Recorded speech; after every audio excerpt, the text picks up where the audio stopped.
আপনি যদি আপনার কম্পিউটার স্ক্রিনের একটি মিনিমাম অংশ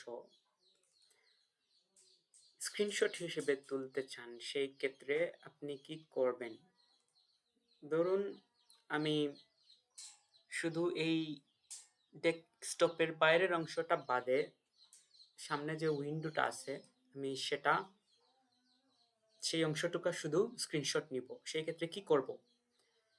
আমার উইন্ডোজ শিফট বাটনে হোল্ড করে এস বাটনে ক্লিক করলেই আপনার টুল আসবে।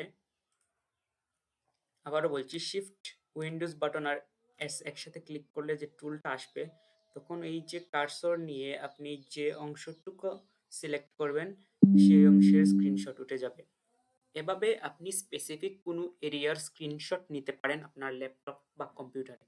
এইরকম আরও ছোটোখাটো অনেক জিনিস নিয়ে আমি ভিডিও করব। শুধু আমাকে সাপোর্ট করবেন এবং সাবস্ক্রাইব করে পাশে থাকবেন। ধন্যবাদ সবাইকে।